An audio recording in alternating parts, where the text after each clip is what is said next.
அந்த எலியாவுக்கு அந்த வைராக்கியம் இருந்தனால என்ன நடந்தது பாருங்க. ஆகாப் ராஜா இருக்கிறான். ஆகாப் ராஜா, இஸ்ரவேலின் ராஜா ஆகாப்.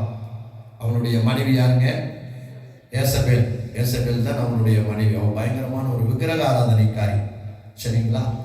அவன் என்ன செய்தா, நாபோத் என்கிற மனிதனுடைய தோட்டத்தை அபகரிக்கும்படியாக அவன் வச்சுக்கிறது திராட்சை தோட்டம்.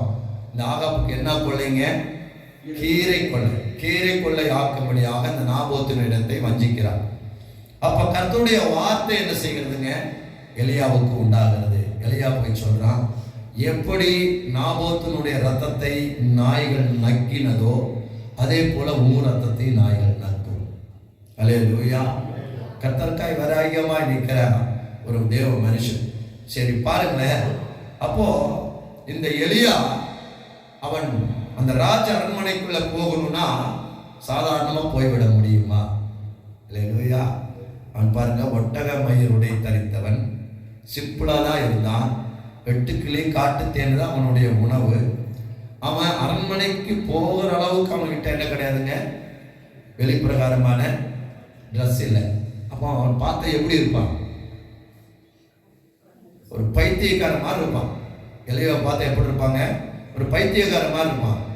அப்ப இவன் ராஜாவை பார்க்க போகணும்னா அந்த எத்தனை வீரர்கள் இருந்திருப்பாங்க, புரிஞ்சதுங்களா? எத்தனை வீரர்கள் இருந்திருப்பாங்க. அப்போ அத்தனை இவன் போகும்போதே அவங்க என்ன செஞ்சிருக்கலாம்? தடுத்து நிறுத்தி, பைத்தியக்கார எங்கடா ராஜாவை பார்க்க போகிறேன் அப்படின்னு தடுத்து நிறுத்திருக்கலாம். ஆனா யாருமே தடுக்கல. காரணம் என்ன தெரியுமா? எலியாவோடு கர்த்தர் இருந்தார். அல்லேலூயா.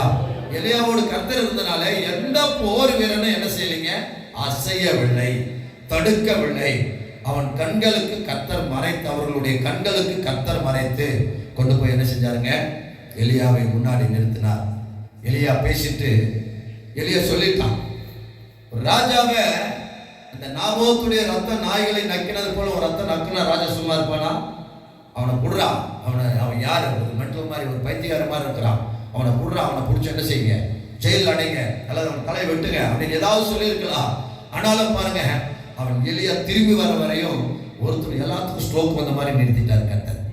ஒரு அலையிலே சொல்லுங்களேன். அப்போ பாருங்க, நீங்களும் நானும் கர்த்தருக்காய் வைராக்கியமா நின்னா கர்த்தர் நமக்காய் செயல்படுவார். அல்லேலூயா.